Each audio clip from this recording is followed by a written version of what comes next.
یا رسول اللہ رفعت آپ نے پائی کہ بس، یا رسول اللہ رفعت آپ نے۔ الحمدللہ وحدہ والصلاة والسلام علی من لا نبی بعدہ، اما بعد فاعوذ باللہ من الشیطان الرجیم، بسم اللہ الرحمن الرحیم۔ ان اللہ وملائکتہ یصلون علی النبی یا ایہا الذین آمنوا صلوا علیہ وسلموا تسلیما، اللہم صل علی سیدنا ومولانا محمد وعلی آلہ واصحابہ وبارک وسلم وصلی علیہ۔ السلام علیکم ناظرین محترم، اجداد میرے رسول صلی اللہ علیہ وآلہ وسلم کے ربیع الاول کی خصوصی ٹرانسمیشن میں اس خصوصی پروگرام کے ساتھ جیو ٹیلی ویژن نیٹ ورک پر عامر لیاقت حسین حاضر خدمت ہے۔ ناظرین کرام، اختتامی لمحات آ چکے ہیں اور اس سلسلے کا یہ سیکنڈ لاسٹ پروگرام ہے۔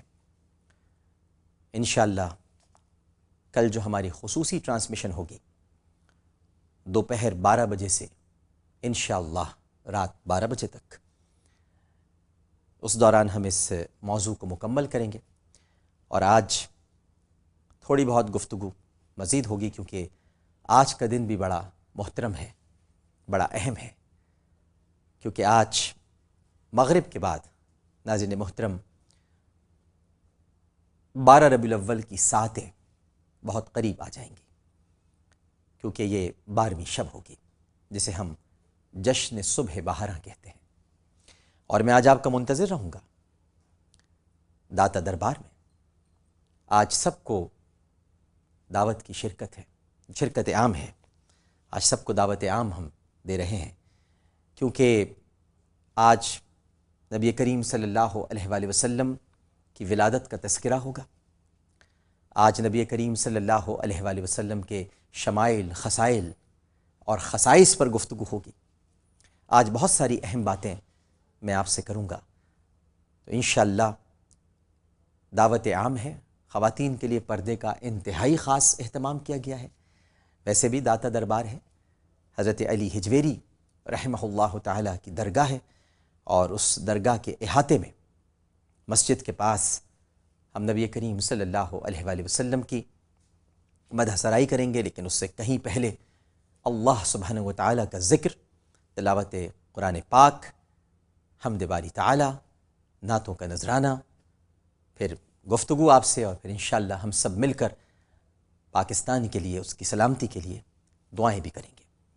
تو وہاں خواتین کا بالکل الگ انتظام کیا جاتا ہے، لہٰذا آپ اطمینان کے ساتھ، میری بہنیں، میری مائیں، وہاں تشریف لائیں، اور مرد حضرات ہمارے ساتھی وہاں موجود ہوں گے۔ انشاءاللہ ایک بڑا اجتماع ہوگا، اور بڑا دن ہے، بہت بڑا ذکر ہے، لہٰذا بڑی اہم باتیں انتہائی عجز اور انکساری کے ساتھ کرنے کی سعادت حاصل کروں گا۔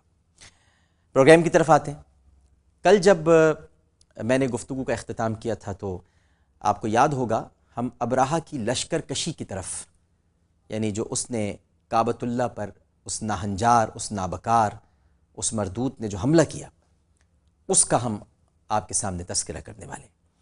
دوسرے دن صبح جب حضرت عبد المطلب اپنے اونٹوں کا معاملہ طے کر کے چلے گئے، تو دوسرے دن صبح ابراہہ نے مکے کے سب سے مقدس، سب سے محترم مقام کعبۃ اللہ پر حملے کا ارادہ کیا۔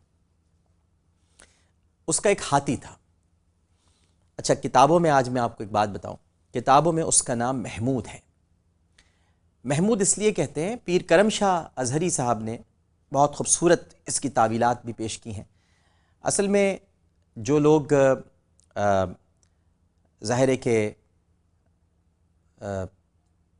ان معاملات میں دسترس رکھتے ہیں اور تحقیق اور جستجو میں مصروف رہتے ہیں کہ جو یقیناً جانوروں سے متعلق ہیں، اور وہ پری ہسٹورک جو اینیملز ہیں ان کے ناموں سے بھی بہت اچھی طرح سے واقف ہیں۔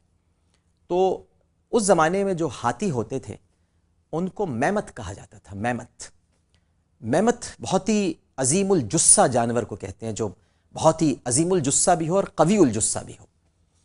اور میمت کی جو تعریف بیان کی جاتی ہے، ان کے بڑے بڑے دانت باہر کو نکلے ہوتے تھے، ایک بڑی سی سونڈ ہوتی تھی، اور آج کے ہاتھی میں اور پرانے جو میمت تھے ان میں جو ایلیفنٹ اور میمت میں جو بنیادی فرق ہے وہ ان کی جسامت کا ہے اور ان کی قد و قامت کا ہے، اور اس کے ساتھ ساتھ ان کے دانتوں کی ترکیب اور ترتیب کا بھی ہے۔ وہ بہت بڑے بڑے دانت ہوتے تھے اور بہت ہی طویل سونڈ ہوا کرتی تھی، اور بالوں سے بھرے ہوئے وہ میمت ہوتے تھے، یعنی ان کا جسم بالوں سے بھرا ہوتا تھا۔ جو آج کل کے جو ہاتھی جو ایلیفنٹس ہیں، ظاہر ہے کہ یہ ایک ایوولوشنری پروسیس ہے جس میں گزر کر انسان میں بھی بہت تبدیلیاں آئی ہیں۔ پہلے زمانے میں بہت اونچے اونچے قد کے لوگ ہوتے تھے، بہت لمبے قد کے لوگ ہوتے تھے، ان کا جو ایک قدم ہوتا تھا وہ ہمارے کئی قدموں کے برابر ہوتا تھا، اور ان کے گھر بھی، جو کہ آپ اگر جا کے مدائن صالح کی طرف کبھی جانا ہوا ہو تو آپ دیکھیں گے کہ کس طرح سے وہ جو قوم عاد تھی وہ یعنی اوپر رہا کرتی تھی، انہوں نے اوپر رہنے کی جگہ بنائی ہوئی تھی، یعنی آپ اس سے اندازہ لگا لیں وہ کس طرح سے چڑھ کر اوپر چلے جاتے ہوں گے۔ تو یہ ایوولوشنری پروسیس ہے، اور پھر اس میں آگے جا کر آپ نے دیکھا قد بھی چھوٹے ہوتے گئے، جانوروں کی جسامت۔ آج جو لیزرڈ ہے، جو چھپکلی جس کو کہا جاتا ہے، کسی زمانے میں یہ ڈائنوسور تھی، اور کیا اس کی جسامت تھی۔ اس میں ٹرائنوسورس بھی ہیں، اس میں بہت سارے ڈائنوسورس کی اقسام ہیں۔ تو اسی طرح سے یہ میمت ہوتے تھے، جن کو ہمارے ہاں اردو ادب میں یا جب ترجمے کیے گئے یا جب ان کو لکھا گیا تو میمت کو ہم نے محمود لکھ دیا، اور ہم نے کہا ہاتھی کا نام محمود تھا، بنیادی طور پر وہ میمت تھا۔ لہٰذا اس نے اپنے لشکر کو تیار کیا، اور قریش، کنانہ، خزاع، حذیل یہ پہلے تو لڑنے کے لیے تیار ہوئے، لیکن لشکر کی کثرت دیکھ کر ہمت ہار بیٹھے اور مکے کی پہاڑیوں میں اہل و عیال سمیت جا چھپے۔ ابرہہ نے اب کعبے کو منہدم کرنے کا پختہ عزم کر لیا تھا، مگر اس کے بعد وہ یمن واپس جانا چاہتا تھا۔ جب انہوں نے ہاتھی کو مکے کی طرف متوجہ کیا تو نفیل بن حبیب آیا اور ہاتھی کے پہلو کے ساتھ کھڑا ہو گیا۔ نفیل کے بارے میں آپ کو یاد ہوگا، میں نے شروع میں بتایا تھا، نفیل جنگ ہار گیا تھا، اور پھر اس نے ابرہہ سے کہا تھا کہ تو مجھے اپنے ساتھ رکھ لے، میں تیری رہنمائی کروں گا کہ کعبہ ہے کہاں۔ تو نفیل کو ساتھ رکھ لیا تھا، لیکن نفیل در حقیقت ابرہہ کے ساتھ نہیں تھا، بلکہ اللہ کی مشیت یہ تھی کہ وہ آئے اور اب اسے ہاتھی کو کچھ کہنا تھا۔ تو نفیل بن حبیب آیا اور ہاتھی کے پہلو کے ساتھ کھڑا ہو گیا، اس کا کان پکڑ لیا اور پھر اس سے کہا کہ اے محمود یا میمت بیٹھ جا، یا جدھر سے آئے ہو ادھر ہی کو لوٹ جاؤ، کیونکہ تو اللہ تعالیٰ کے مقدس شہر میں ہے۔ یہ سنتے ہی ہاتھی بیٹھ گیا۔ اب یہ نفیل کی گفتگو کا اثر نہیں تھا ناظرین کرام، یہ تو اللہ تعالیٰ نے نفیل کے ذریعے سے ایک کام لیا ہے اور یہ پیغام اس تک پہنچایا گیا۔ اللہ چاہتا تو ہاتھی ویسے ہی نہیں اٹھتا، لیکن چونکہ نفیل کی نیت اچھی تھی، نیت صاف تھی، تو اللہ تعالیٰ نے اس نیت کا اجر اسے دیا کہ اس کا نام اچھوں میں آ گیا اور اس کے ذریعے سے یہ کام کروا دیا۔ یہ سنتے ہی ہاتھی بیٹھ گیا۔ نفیل بن حبیب وہاں سے نکلا اور دوڑتا ہوا پہاڑ کی چوٹی پر چڑھ گیا۔ انہوں نے ہاتھی کو مارا تاکہ وہ کھڑا ہو، لیکن اس نے کھڑا ہونے سے گویا انکار کر دیا۔ پھر انہوں نے اس کے سر میں ہتھیاروں سے ضربیں لگائیں، لیکن پھر بھی وہ نہیں اٹھا۔ پھر انہوں نے اس کے پیٹ کے نیچے ایسے عصا سے چرکے لگائے کہ جس کا جو سنان تھا وہ ٹیڑھا کیا ہوا تھا، اور اس ضرب سے وہ لہو لہان بھی ہو گیا، لیکن پھر بھی اس نے اٹھنے کا نام لیا۔ اسی اثنا میں ابابیل کا ایک گروہ سمندر کی طرف سے اڑتا ہوا آیا، اور ہر پرندے کی چونچ اور دونوں پنجوں میں ایک کنکری تھی جس کی مقدار چنے اور مسور کے دانوں کے برابر تھی، اور جس کے سر پر وہ گرتی اس کے فولادی خود کو چیرتی ہوئی اس کے جسم کے پار ہو جاتی۔ کہا جاتا ہے اور تاریخی کتب میں ہے کہ ابرہہ کے لشکر میں 13 یا 14 ہاتھی تھے، وہ سب کے سب ہلاک ہو گئے، لیکن میمت نے یا محمود نے کیونکہ حرم شریف کی طرف پیش قدمی سے انکار کیا تھا، اس لیے وہ بچ گیا۔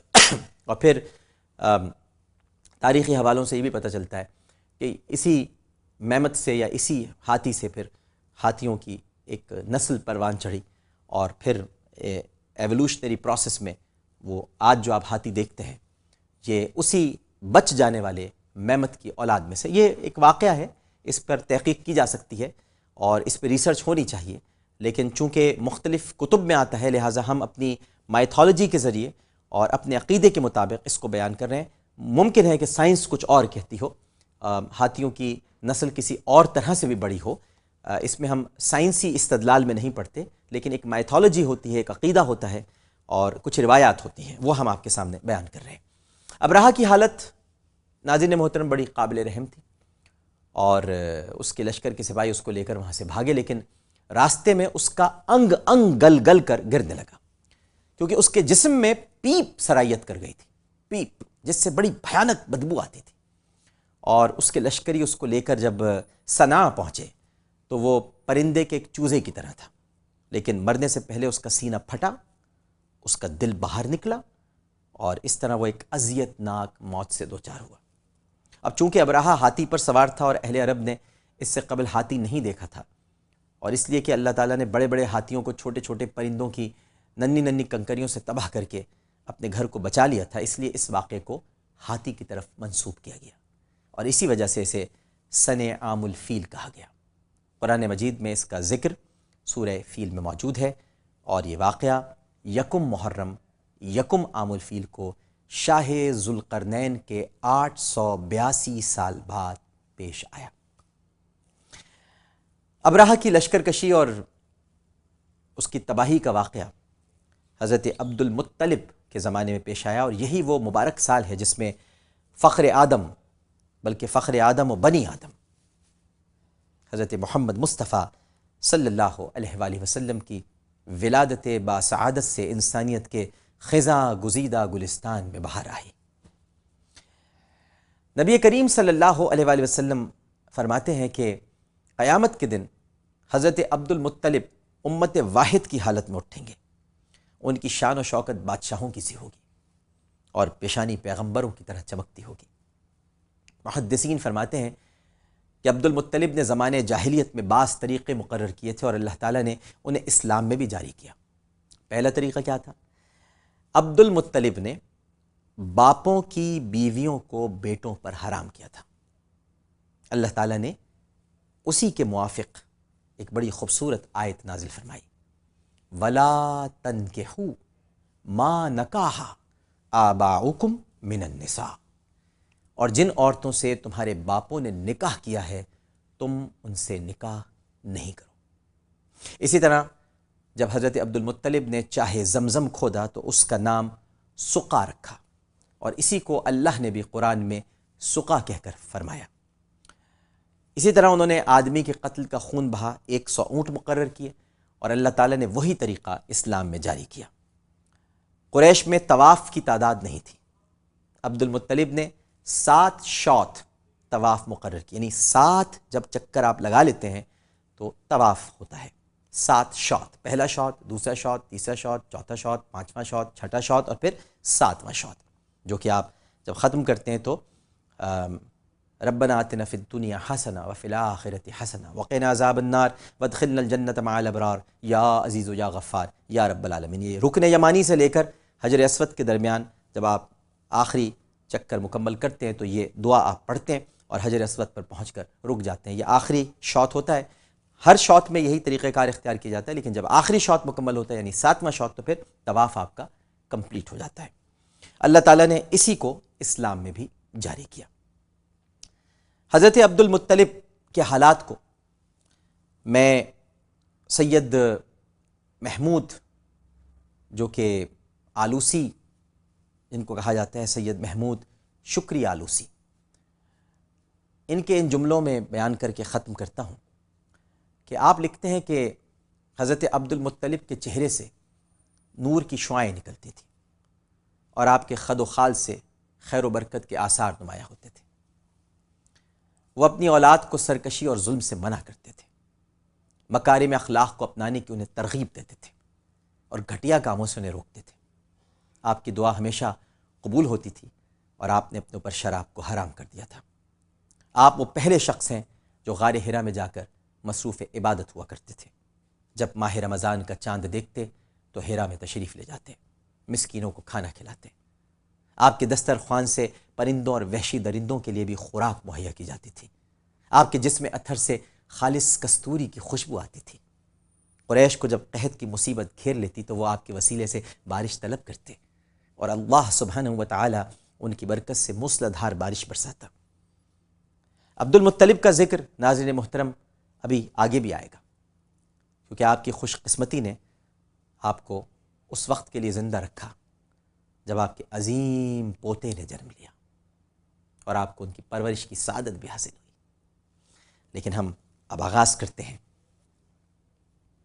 اس چاند کا، اس مہتاب کا کہ جس کے آنے سے نبی کریم صلی اللہ علیہ وآلہ وسلم میرے آقا، میرے مولا کے آنے کا ایک سلسلہ بنا، اور وہ ہیں سیدنا عبداللہ رضی اللہ تعالی عنہ بن عبد المطلب۔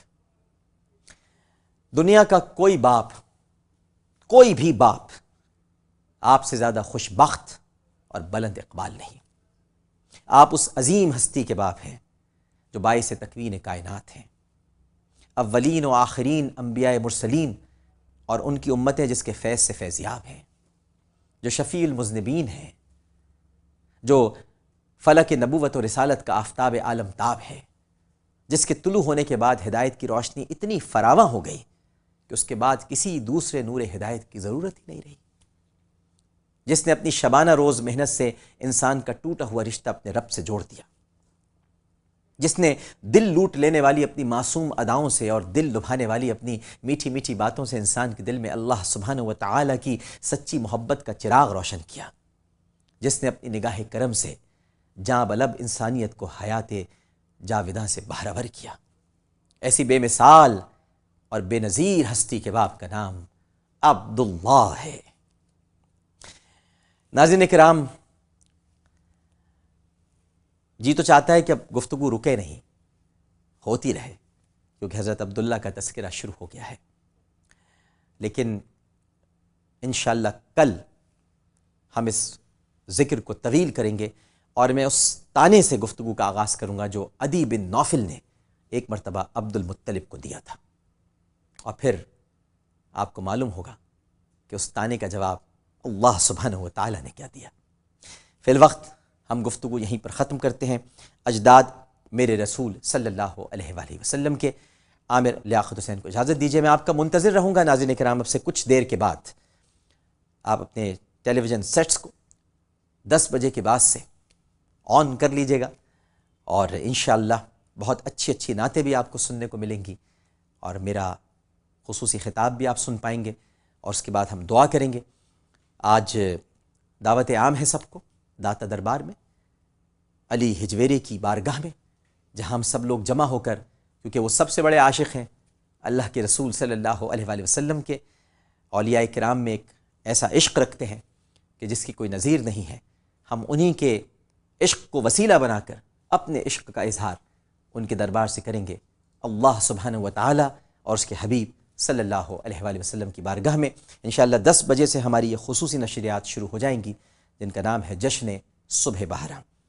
میں آپ کا منتظر رہوں گا، آپ وہاں تشریف لائیے گا۔ خواتین بہت خوشی سے آئیں، بہت اطمینان سے آئیں، اور بڑے یقین کے ساتھ آئیں۔ پردے کا وہاں ہم نے بہت خصوصی اہتمام کر رکھا ہے۔